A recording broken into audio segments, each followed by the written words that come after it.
Mais avant de commencer, si tu me découvres à travers cette vidéo, n'hésite pas de t'abonner et d'activer la cloche.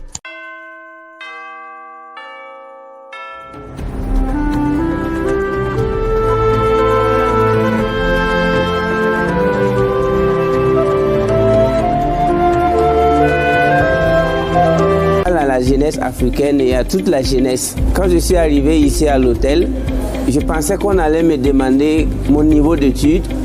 Je pensais que si je ne présente pas mes diplômes, je ne vais pas dormir. Mais je suis allé dans une suite magique sans qu'on me demande tu as eu quel diplôme, tu viens d'où. Bon, c'est quand je remplissais les formulaires que j'ai dit que je suis burkinabé et que je viens du Burkina.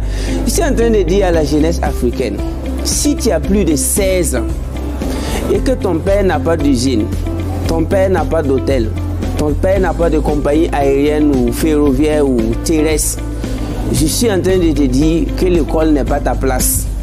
Parce que l'école est réservée pour ceux qui ont un héritage, c'est-à-dire pour les Arabes, pour les pétroliers saoudiens. L'école, aller loin à l'école, c'est réservé pour ceux dont les parents et les arrière-grands-parents ont été des milliardaires. À ce moment, si tu vas décrocher un doctorat ou un master, bon, en cas d'échec scolaire, c'est-à-dire au cas où tu ne gagnes pas de travail, tu peux repartir te contenter de l'héritage de tes parents. Mais si toi tu es comme moi comme ça, quand je dis moi, ça veut dire beaucoup de choses pour ceux qui connaissent mon histoire. J'ai dû quitter l'école très tôt afin d'affronter la vie, entreprendre, m'auto-éduquer, pour que mon enfant puisse aller dans une école de 5 millions CP1 bien sûr. Et si au cas où il venait, ce n'est même pas sûr, au cas où mon enfant venait aller dans une université, suivez-moi de près, je suis en train de vous parler sur YouTube.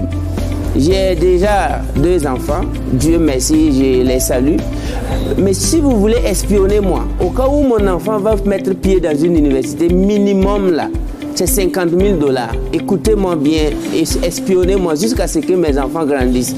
Si je n'ai pas 50 000 $ pour que mon enfant aille à l'université, il ne fera jamais ce qu'on appelle université. Parce que la comédie éducationnelle, nous en Afrique, on doit arrêter ça.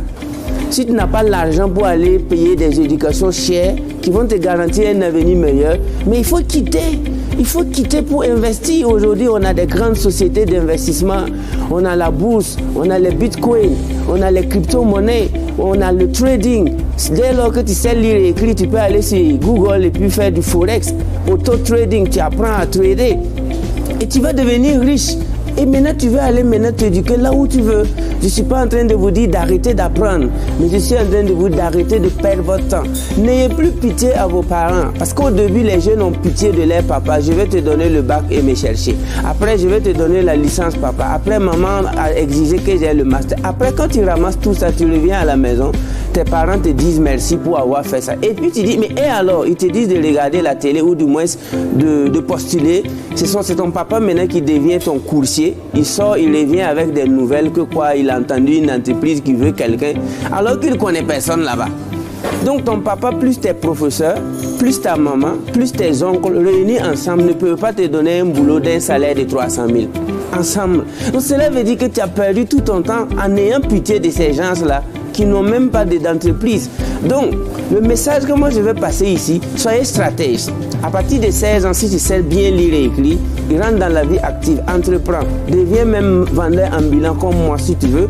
Et surtout, investis dans les crypto-monnaies. Investis beaucoup ton argent dans le trading. Et tu vas voir, à 18-20 ans, tu as des milliards ou des millions. Maintenant, si tu as envie d'aller à l'école, vas-y. Parce que pour moi, en tant qu'Africain, on doit aller à l'école avec voiture. Si à 18 ans, tu vas à l'école avec ta voiture, si le prof dit des choses insensées, mais tu démarres ta voiture et tu rentres chez toi. Parce que si ce qu'il dit ne va pas te permettre d'avoir du carburant dans une semaine, tu te lèves, tu démarres ta voiture de 20 millions et tu rentres chez toi. Mais lorsque tu vas à 25 ans, tu vas à l'école à vélo. Même si on te ment, mais tu es assis, comment tu vas faire? À 30 ans, tu vas à l'école à moto et tu ne peux même pas mettre le carburant de ta moto. Même si le professeur ment, tu es obligé d'écouter. Mais à 25 ans, tu vas à l'école avec une voiture de 30 millions. Si l'enseignant n'est pas inspirant, tu te lèves et tu démarres ta voiture, tu fais vroom et tu rentres chez toi. Mais vous, la jeunesse africaine, vous avez permis à des enseignants mal choisis de prendre votre avenir en otage. Quand je dis un enseignant mal choisi, c'est qui? C'est un enseignant qui n'a même pas un compte bancaire. C'est un enseignant qui ne sait même pas où va le monde, il ne connaît pas